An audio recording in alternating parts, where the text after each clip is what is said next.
आप सबका इस खास शो पे स्वागत है। इंटरनेशनल क्राइम सीरीज पर आधारित है ये शो। और आज का जो केस है वो एक लड़की के मामले पे है। उसका नाम है मार्टिन विक मैग्न्यूसन। 23 साल की थी जब उनकी लाश मिली थी लंदन में एक बेसमेंट में। 2008 का ये किस्सा है। लेकिन ये एक बहुत ही इंटरेस्टिंग केस है। अब तक जो गुनहगार है सबको पता है वो कौन है। मेट्रोपॉलिटन पुलिस लंदन की वो जानती है ये कौन है, लेकिन उसका अब तक कोई अरेस्ट नहीं हो पाया है।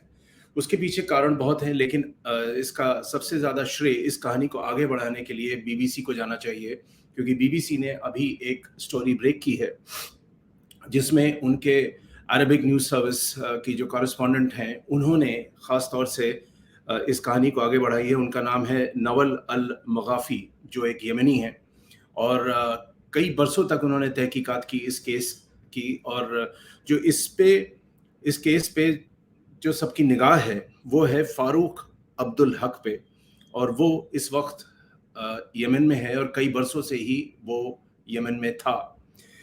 हम लोग कहानी शुरू करते हैं कि इस पूरे केस को कैसे आगे बढ़ाया गया। तो बीबीसी की जो रिपोर्टर है उनका कहना है कि वो 2011 से ही इस केस में इंटरेस्टेड थी, और जब ये केस हुआ था तब वो स्टूडेंट थी लंदन में। बाद में उन्होंने बीबीसी ज्वाइन किया और 2011 से वो इस केस के पीछे लगी रहीं, लेकिन करीब 10-11 साल के बाद ही वो इस केस को आगे बढ़ा पाई। और वो इस तरीके से हुआ कि फारूक को जब उन्होंने ट्रैक किया तो उनका एक एडवांटेज ये ज़रूर था कि वो खुद यमनी हैं और फारूक भी यमन से ही है। लेकिन वो कोई मामूली इंसान नहीं है, वो वहाँ के एक अरबपति बिजनेसमैन का बेटा है। और जब ये हादसा हुआ था तो उनके पिता जो हैं वो उस वक्त के जो प्रेसिडेंट हैं उनसे काफ़ी उनके अच्छे ताल्लुकात थे। सो सेफ टू से पावरफुल बिजनेस फैमिली। सो वो तब से फारूक गायब है। अब जब जब बीबीसी जर्नलिस्ट ने बात आगे बढ़ाई और उसने फाइनली करीब 10 साल बाद जाके उससे कांटेक्ट एस्टैब्लिश किया और टेक्स्ट मैसेजेस चालू हुए, उसने एक एक काम सही किया था कि उसने कभी इस बात को छुपाया नहीं कि वो पत्रकार है।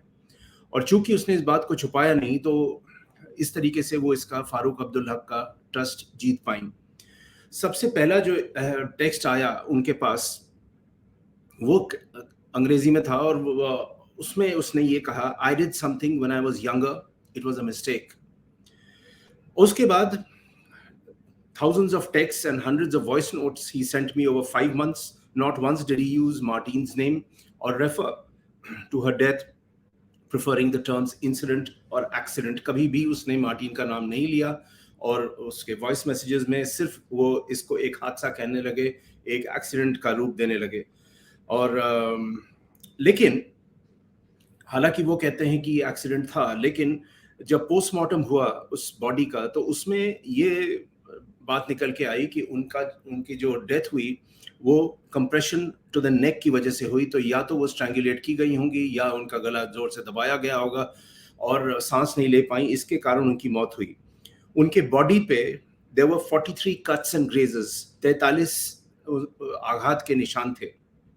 और उनका कहना था डॉक्टर्स का कि वो टिपिकल असॉल्ट टाइप के इंजरीज थे और स्ट्रगल के थे। तो जाहिर सी बात है मार्टिन ने अपनी जान बचाने की कोशिश की होगी और उसके बाद उन्हें जान से मारा गया होगा। लेकिन ये भी एस्टैब्लिश्ड है कि it is a case of rape and murder, ये बहुत साफ है। अब फारूक और मार्टिन मिले थे और वहाँ पे ये दोनों साथ पढ़ते थे। और 14 मार्च 2008 को ये आखिरी बार देखे गए। वो इसलिए कि ये लोग इन लोगों का टर्म ख़त्म हो चुका था। ये अच्छे तरीके से इन्होंने ख़ासतौर से मार्टिन और उसके दोस्तों ने पास किया। वो एक फाइनेंशियल बनना चाहती थी। उसके बाद सेलिब्रेट करने के लिए वो मैडेक्स नाइट क्लब एट मेफेयर, वहाँ पे है लंदन में काफ़ी मशहूर नाइट क्लब, वहाँ पे ये लोग गए और अपने दोस्तों के साथ उन्होंने पार्टी की। आखिरी सीसीटीवी फुटेज जो वहाँ से पुलिस को मिली है वो साफ दिखाता है कि सुबह के 3 बजने से 1 मिनट पहले ये दोनों वहाँ से निकलते हैं। उसके बाद क्या हुआ कोई नहीं जानता। उनकी बॉडी जो है मार्टिन की वो 48 घंटे बाद शिनाख्त हुई थी। फिर जब तक उन 48 घंटों में क्या हुआ वो ये है कि फारूक ने यूके से एक फ्लाइट लिया कायरो के लिए, और जब वो कायरो पहुंचे वहां पे इनके फादर ने एक स्पेशल चार्टर्ड फ्लाइट से इनको यमन भेज दिया। उसके जो वकील हैं फारूक के, वो हमेशा ये कहते रहे कि ये बेगुनाह है, इसने ऐसा कुछ भी नहीं किया। अब ये सब इसलिए पॉसिबल हो पाया क्योंकि उनके जो फादर हैं उनका नाम था, अब वो डिसीज्ड हैं, उनकी डेथ हो चुकी है, उनका फादर का नाम था शहर Abdul Haq, one of the richest and most powerful man in Yemen. उनके इंटरेस्ट थे sugar, soft drinks, oil and arms में, और उस वक्त जो प्रेसिडेंट थे अली अब्दुल्ला सलाह, उससे उनकी खास रिलेशनशिप थी। तो इससे साफ जाहिर होता है कि पैसों के अलावा politically they were very very well connected family in Yemen. Coming back to the journalist, उनका कहना है जब 2011 में मैं यमन गई और मैंने वहाँ पे फारूक से मिलने की कोशिश की, तहकीकात करने की कोशिश की, तो वहाँ के अथॉरिटीज़ ने उनको वार्निंग दी थी कि आप यहाँ से निकल जाइए, इस स्टोरी के पीछे मत पड़िए क्योंकि कुछ बुरा हो सकता है। तो उसके बाद वो वापस चली आई लंदन, लेकिन फरवरी 2022 में उन्होंने एक इस केस में उनको प्रोग्रेशन ये मिली कि फारूक उनसे खुल के बात करने लगा। कई मैसेजेस उन्होंने भेजे, इमीडिएट रिस्पांस आया और उनको लगा कि ये एक दरवाज़ा खुल सकता है। फारूक का एक फ़ोन नंबर था वो उसके एक दोस्त ने बीबीसी के रिपोर्टर को दिया, नवल को। उसने इनिशियली कई ऐप्स पे ट्राई किए, कोई रिस्पॉन्स नहीं मिला, लेकिन जब वो स्नैपचैट पे गई जहां उनको बताया गया था कि ये एक्टिव है, with in seconds she got a response. तो उन्होंने एक अपना डायलॉग अलग से उसके साथ चालू किया।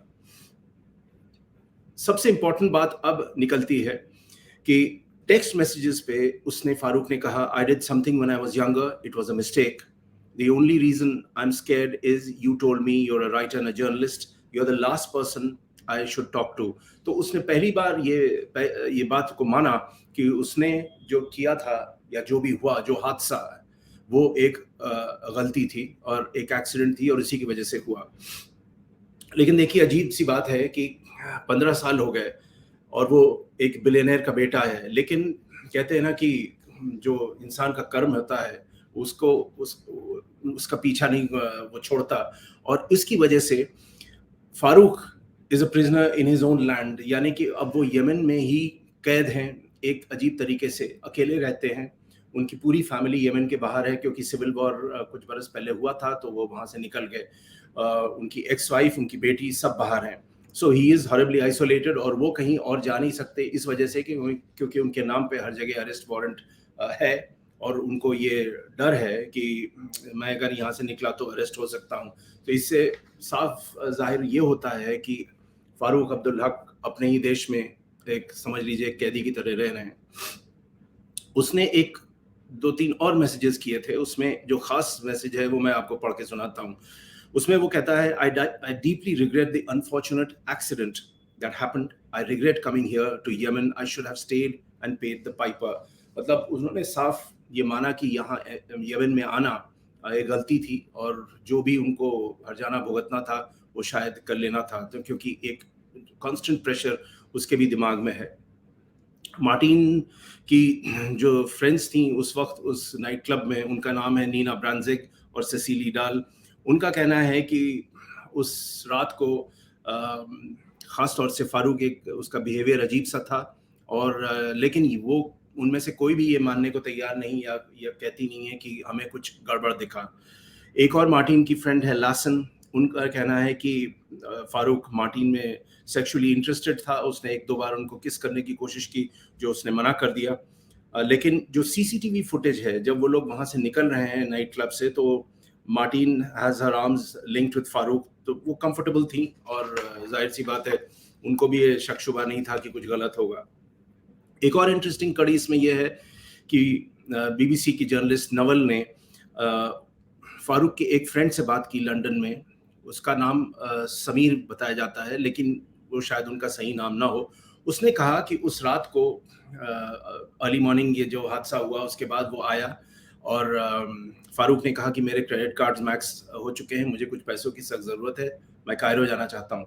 तो वो बाहर गया एटीएम से पैसे निकालने, जब वो लौटा तो उसने देखा कि फारूक सोफे पे बिल्कुल बेसुध पड़ा हुआ है और अजीब सा एक सो रहा था या अनकॉन्शियस था या सेमी कॉन्शियस था, जो भी था। तो उसने उसके चेहरे पे ठंडा पानी फेंका।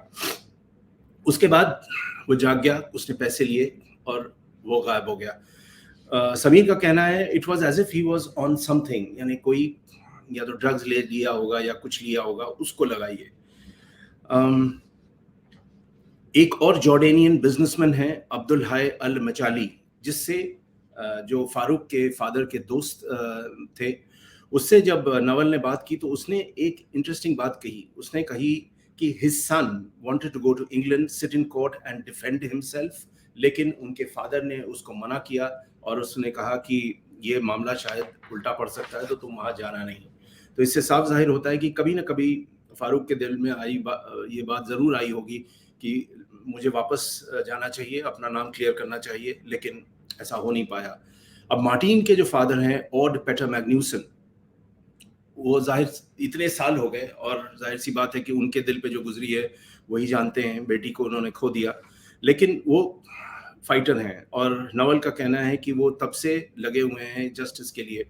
ऑड पेटर ने क्वीन एलिजाबेथ को एक चिट्ठी लिखी थी 2010 में, और उस वक्त बोरिस जॉनसन जो बाद में पीएम बने, मेयर थे लंदन के, तो उन्होंने रेफर किया था और काफ़ी अथॉरिटीज़ ने कोशिश की उनकी मदद करने की, लेकिन अब तक कुछ ना हो पाया। फिर इस कहानी ने एक अलग मोड़ ली और कुछ और टेक्स्ट मैसेजेस आए और वॉइस मेल्स आए, जिनको मैं आपको पढ़ के सुना देता हूँ। तो नवल उनसे पूछती हैं, do you want to tell me what happened? Farooq कहता है, I don't know what happened, it's all a blur, मतलब उन्हें कुछ नहीं याद है, एक अजीब सा धुंध उनके दिमाग में है। I have flashbacks every once in a while, if I smell a certain female perfume I feel uncomfortable. फिर फोन पे उन्होंने उससे फारूक से बात की और कुछ उन्होंने रिकॉर्डिंग्स भी की, और उसमें उसने एक बात कही नवल ने कि आपको उस मार्टिन के जो फादर पे गुजरी है, कभी उनका ख्याल नहीं आता, उनको क्लोजर की ज़रूरत है, आप कुछ करना चाहेंगे? तो उसने कहा, फारूक ने कहा, as a man, as a human, as someone whose moral, I think someone should do that. फिर उसी अल्फाज में, उसी सेंटेंस में वो आगे कहते हैं, some things are better left unsaid, the real fact is if I don't remember what happened there is nothing really to say. मतलब उन्हें याद ही नहीं है कि क्या हुआ, तो मैं वो ये कह रहे हैं कि अब मैं क्या बोल सकता हूँ, मेरे हाथ में कुछ नहीं है और मैं इसके बारे में आगे कुछ कहने की स्थिति में नहीं हूँ। इसके बाद जो और कुछ रिकॉर्डिंग्स हुई और जो वो रिकॉर्डिंग्स उनको सुनाई गई उनके फादर को, उसमें से कुछ रिकॉर्डिंग्स में ये उन्होंने एडमिट किया कि it was just an accident, it was just a sex accident gone wrong. और उसका कारण जब पूछा नवल ने, तो उन्होंने ये कहा, एक शब्द कहा, कोकेन। तो इससे साफ ये भी जाहिर होता है कि कोकेन उसने उस रात को ली होगी। फिर Nawal says, I asked him if he had ever spoken to a lawyer there. He said he had, और legally उसने एक अपशब्द का इस्तेमाल किया और उसने कहा कि लीगली मेरे पास कोई केस है नहीं, मुझे शहर छोड़ना ही पड़ा, मुझे लंदन छोड़ना पड़ा, मुझे पूरा देश छोड़ना पड़ा। और जब बॉडी क्यों मूव की गई, क्योंकि जो बॉडी मिली थी मार्टिन की, वो इसके फ्लैट से नहीं मिली थी, थोड़े दूर पे जाके एक और जगह है जहाँ पे उसके बेसमेंट में मिली। तो जब उसके बारे में पूछा तो वो कहता है, I don't remember, he texted back. फिर उसने कहा अब वो वापस इसलिए नहीं लौटना चाहता क्योंकि वो जानता है कि उसको जो सबसे हार्शेस्ट सेंटेंस है वो मिलेगा, और वो इसी कारण, इस डर से वो लौटना नहीं चाहता। It's too late novel. ऑड पेटर से जब इंटरव्यू बीबीसी ने किया तो उन्होंने कहा कि he has no empathy obviously with our family and he doesn't show any sort of remorse or anything। मतलब उनका कहना था कि इस इंसान में रत्ती भर ये मानने को वो तैयार नहीं कि उनसे कोई गलती हुई हो, और फैमिली को वो सपोर्ट नहीं करना चाहते। और जब उस नवल ने ऑड पेटर से ये पूछा कि आप क्या मैसेज भेजना चाहेंगे फारूक को, तो उसने कहा, मैं ये मैसेज भेजना चाहूँगा, go back to the UK, tell what happened to Martin, because not only Martin deserves that but also our family. हम सब जानना चाहते हैं कि मार्टिन को क्या हुआ, और तभी हम सबको क्लोजर मिलेगा। The only right thing to do here would be of course to give us some sort of closure to the case, and also yourself.